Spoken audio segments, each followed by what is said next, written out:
नमस्कार दोस्तों, good morning. अभी बात करेंगे टेलीकॉम सेक्टर की एक ऐसी कंपनी जिसके सितारे पिछले 2 साल से थोड़े से गर्दिश में हैं, बट ये इम्प्रूव कर रहा है। और अभी हम देखेंगे कि इसमें कितना इम्प्रूवमेंट हुआ है न्यूज़ के दम पे। अभी करंट में क्या न्यूज़ है, थोड़ा क्वार्टर रिजल्ट भी इसका डिस्कस करेंगे, जो दिसंबर क्वार्टर रिजल्ट आया हुआ था। तो दोस्तों उसके बेस पे हम चार्ट पे चलेंगे और देखेंगे कि यहाँ से क्या बन रहा है, मीन्स इसकी सिचुएशन क्या बन रही है कि हम इसमें जो बाई किए हुए हैं जो वो होल्ड कर सकते हैं या एग्जिट करें, या फिर कोई फ्रेश बाइंग की अपॉर्चुनिटी है क्या, और रिस्क रिवार्ड रेशियो कितना है। तो दोस्तों इसके बारे में हम डिटेल में डिस्कस करेंगे आज। दोस्तों वीडियो में आगे बढ़ने से पहले अगर आप चैनल पे नए हैं तो प्लीज प्लीज प्लीज चैनल को सब्सक्राइब कर लीजिए, बेल आइकन पे हिट कीजिए, जिससे इस तरह की आपको अच्छी वीडियो मिलती रहे। तो दोस्तों वीडियो में आगे बढ़ते हैं।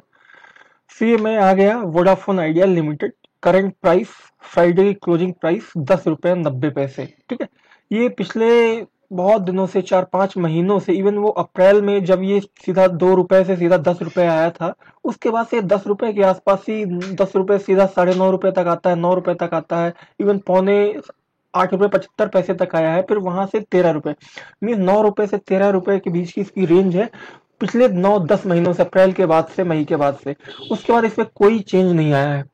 जो लोग होल्ड किए हुए हैं वो थोड़ा सा मीन्स, किसी के भी दिमाग में आता है कि पैसा फंसा हुआ है, क्या किया जाए, क्योंकि ये तलवार भी है कि नीचे भी आ सकता है। कोई बैड न्यूज है, कंपनी कभी बोलती है ठीक ठाक चल रहा है, कभी कुछ न्यूज आती है कि नहीं गड़बड़ हो गया है। एनालिस्ट भी ऐसे मिले जुले हैं, कुछ बोलते हैं अच्छे हैं, कुछ बोलते हैं नहीं, कुछ बोलते हैं बहुत टाइम लगेगा। तो हम देखेंगे कि इसका क्या चल रहा है थोड़ा। तो न्यूज पे चलते हैं। पहली न्यूज है, रिसेंट न्यूज है। See, Vodafone Idea losses 5.7 million customers in दिसंबर।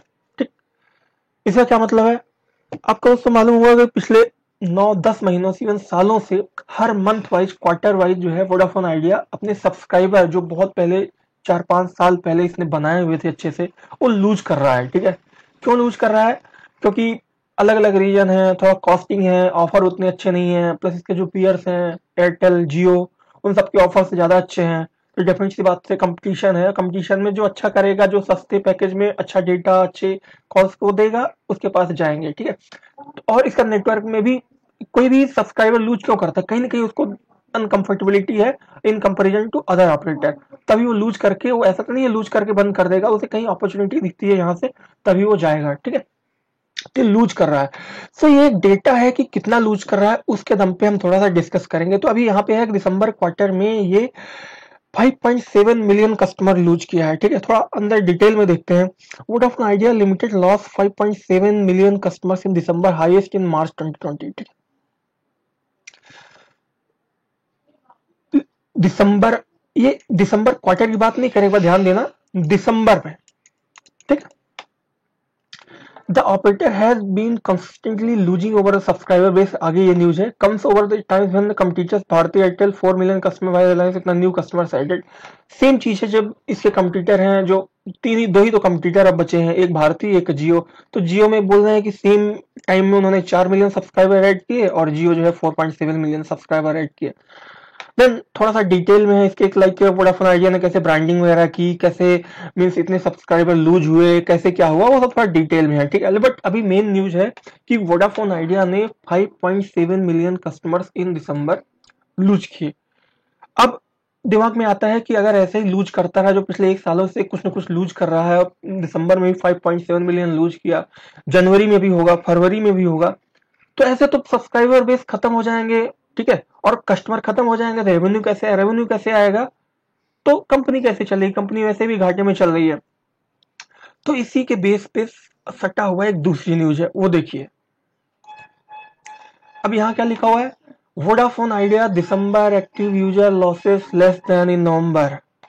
अब यहाँ पे गेम है, वोडाफोन आइडिया लूज तो कर रहा है अपना सब्सक्राइबर बेस, लेकिन इसका जो ईयर ऑन मंथली जो एक डेटा बेसिस है वो कम हो रहा है। What does it mean? कि जो नवंबर में इसने ज्यादा सब्सक्राइबर लूज किए थे, अक्टूबर में ज्यादा किए थे, अक्टूबर से कम नवंबर में हुआ, नवंबर से कम दिसंबर में हुआ, दिसंबर से कम जनवरी में हुआ। इसका क्या मतलब है कि जो सब्सक्राइबर बेस लूज करने का एक रेशियो है, एक नंबर से, वो कम हो रहा है। What does it mean? इसका मीन कंपनी में कहीं ना कहीं इसके जो सब्सक्राइबर है उनका बेस, एक कॉन्फिडेंस जो पहले लूज कर रहा था, वो लूज का वो जो बेस है वो थोड़ा सा बढ़ रहा है। मीन लोगों को लगता है नहीं नहीं कि अभी जो है थोड़ा सा सही हो रहा है और चीजें जो जो ऑफर प्राइस है, जो भी पैकेज वगैरह है डेटा का, उतना ठीक हो रहा है। ठीक है, तो ये एक पॉजिटिव न्यूज है। बहुत सारे लोगों ने बताया कि नहीं, सब्सक्राइबर बेस जो है दिसंबर में 5.7 मिलियन लूज कर दिया, तो बहुत ही दिक्कत है ये। लेकिन कोई ये नहीं बताता कि मंथ ऑन मंथ वाइज इसका प्रोग्रेस क्या है। जब आप एक कंपनी जो हालत खराब है, जो ऑलरेडी 100 रुपए से सीधा 3 रुपए पे आ गई, 10 रुपए पे चल रही है, ठीक है, आप उसकी बात कीजिए ना। आप पहले मत ये कीजिए कि पहले इतने सब्सक्राइबर थे तो और बढ़े क्यों नहीं। अरे बढ़े इसलिए नहीं, तभी तो शेयर ऊपर से नीचे आ गया, अभी यहाँ पे स्ट्रगल कर रहा है। अभी यहाँ से इंप्रूव हो रहा है, तभी शेयर 2 से 10 पे आया।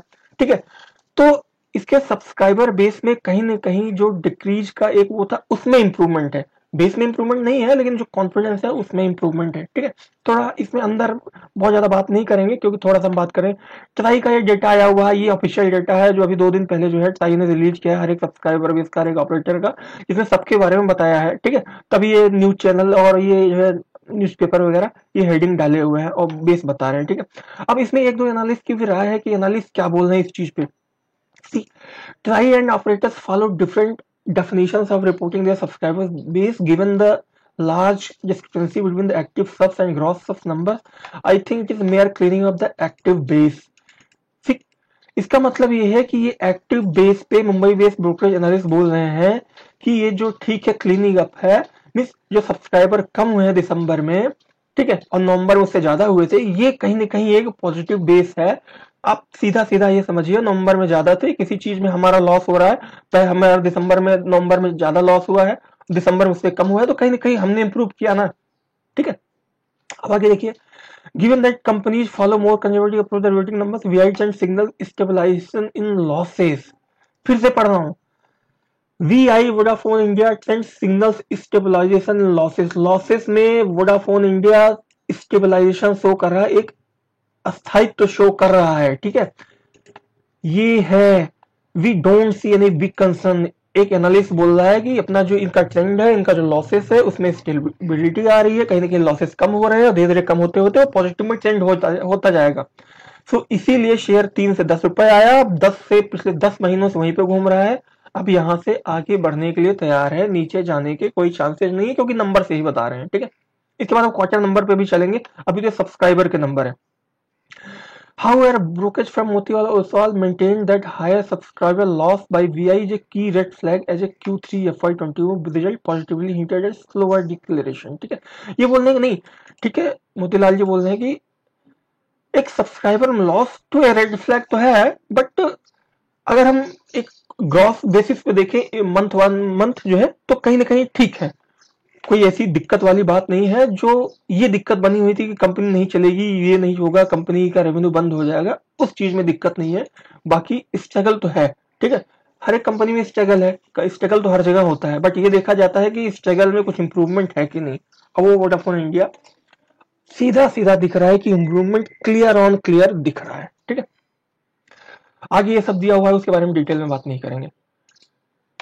अब आगे न्यूज है। ठीक है, अभी तक ये 2 न्यूज थी, आपने बोल दिया कि मिलियन सब्सक्राइबर लूज के दिसंबर में, और दूसरी न्यूज थी कि जो है नवंबर से दिसंबर में जो सब्सक्राइबर का लॉस था, दिसंबर में कम है, नवंबर में ज्यादा था, और ये इम्प्रूवमेंट है। अब ये 5G के ऑक्शन की बात दोस्तों चल रही है, तो ऑक्शन में अगर आप देख लीजिए, अगर इनके पास पैसे की कमी होती है, कोई दिक्कत होती है, इनको लगता है कि नहीं हम एक्सपेंड नहीं कर पाएंगे, तो ये नए ऑक्शन में पार्टिसिपेट करें। तो पैसा कैसे जमा करते हैं? Spectrum auction 2021, Reliance Jio submit something 10,000 crore, Airtel Vodafone 3,000 crore और 475 करोड़। मीन्स एयरटेल ने, रिलायंस जियो ने 10,000 करोड़ रुपए जमा किए, और एयरटेल ने 3,000 करोड़, वोडाफोन आइडिया ने भी 475 करोड़ रुपए एक एडवांस मनी के रूप में जो है गवर्नमेंट को जमा किए हैं, जिससे ऑक्शन में पार्टिसिपेट कर सकें, और जितना भी ऑक्शन में जो भी मिलेगा उनको बैंडविड्थ, उसके लिए अलग से पेमेंट करेंगे, अलग रूल है। बट ये दिखाता है कि वोडाफोन आइडिया कॉन्फिडेंस में है, वो एक्सपेंड करने के लिए कॉन्फिडेंस में है, नए नेटवर्क पे बैंडविड्थ पे पैसा लगाने के लिए तैयार है, अपने नेटवर्क पे पैसा लगाने के लिए तैयार है। इसमें अभी भी और भी न्यूज थी कि ये जो है कॉस्ट कटिंग भी चल रहे हैं, बहुत सारे एम्प्लॉय की कॉस्ट कटिंग चल रही है। कॉस्ट कटिंग क्या होती है? कॉस्ट कटिंग फाइनली रेवेन्यू पे इफेक्ट डालती है, रेवेन्यू इंक्रीज करती है, और फाइनली प्रॉफिटेबिलिटी पैट पे इंक्रीज करता है, प्रॉफिट आफ्टर टैक्स। ठीक है, तो ये अंदर की न्यूज है, इसमें ज्यादा डिटेल में नहीं जानेंगे, बस इतना जानेंगे कि वोडाफोन आइडिया भी पार्टिसिपेट कर रहा है ऑक्शन में ऐसे। ठीक है, तो ये 3 न्यूज हो गई। सबसे पहली न्यूज कि सब्सक्राइबर बेस में जो है जो लॉसेस था वो नवंबर से दिसंबर कम हुआ है। पहली news, positive news, big positive news. ये दिखाता है कि आगे जनवरी में और कम होगा, फरवरी में और कम होगा, और मे बी ये 1-2 महीने बाद ये पॉजिटिव आ जाए कि लॉसेस जो है सब्सक्राइबर कम हो जाए, इंक्रीमेंट शुरू हो जाए। ठीक है, क्योंकि कंपटीशन है और प्राइस वार तो चल ही रहा है। जो प्राइस वार पे अच्छा प्ले करेगा का सब्सक्राइबर उसी पे आएंगे। ठीक है, अब आगे देखते हैं इसके चार्ट पे। चार्ट दोस्तों फ्राइडे का 11 रुपए पे क्लोजिंग हुई थी, प्रीवियस क्लोज था 11.55, जो है ओपन हुआ 11.50 पे, हाई 11.70 पे। थोड़ा मार्केट भी नेगेटिव था, और ये जो है मीन्स उस दिन थोड़ा सा ये सब्सक्राइबर वाली न्यूज भी इंटरनल आ गई थी, तो लोगों को लगा नहीं नहीं लॉस हो गया, लॉस हो गया, बहुत ज्यादा सब्सक्राइबर चले गए। बट ये कोई नहीं बताता कि नवंबर से दिसंबर के बीच का आंकड़ा क्या है, जो लॉसेस में नवंबर से दिसंबर कम हुआ है। ठीक है, ये एक पॉजिटिव न्यूज है। और बाइंग क्वांटिटी देख लेते हैं सीधा, 10,36,625 का 10 रुपए 90 पैसे बाइंग क्वांटिटी लगी हुई है। अब यहाँ से क्या करना चाहिए दोस्तों, यहाँ पे बहुत ही ज्यादा मैं इसके रेवेन्यू पे और क्वार्टर 3 नंबर पे नहीं जाऊंगा। क्वार्टर 3 नंबर पहले ही बता चुका हूं मैं कि इसका जो सितंबर क्वार्टर दिसंबर क्वार्टर था, लॉसेस वहां भी हैं बट लॉसेस कम हुए हैं। ठीक है, इंप्रूवमेंट कम हो रहा है, इंप्रूवमेंट हो रहा है। So company no doubt improvement कर रही है, कंपनी लगी हुई है, कंपनी पैसे जुटाने के लिए लगी हुई है। इसके पोटेंशियल इन्वेस्टर से बात चल रही है, और लास्ट स्टेज में है। लास्ट अभी कुछ दिन पहले इनके सीईओ ने बोला हुआ था।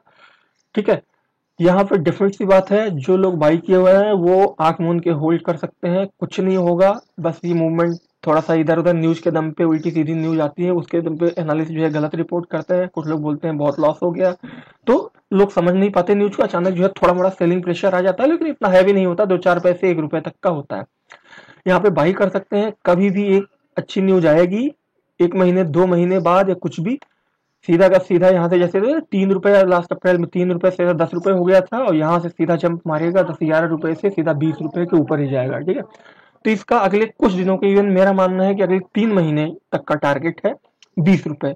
आप मान के चलिए, फिर से बोल रहा हूँ, 3 महीने तक का टारगेट। इवन अभी क्या फरवरी मार्च अप्रैल मई, मई तक का टारगेट आई थिंक इसका 20 रुपए है। क्योंकि ये देखो ऐसी कंपनी नहीं है कि और लोगों की तरह की थोड़ा सा 15% बढ़े 10% बढ़े। इस पे जो कंसर्न है, कंसर्न हटेंगे तो सीधे यहाँ से डबल होगा। ठीक है, और डबल होने के बाद फिर अपने बेस पे चलेगा, कितने परसेंट का रेवेन्यू ग्रोथ हो रहा है तो हमको शेयर प्राइस में कितना बढ़ना चाहिए।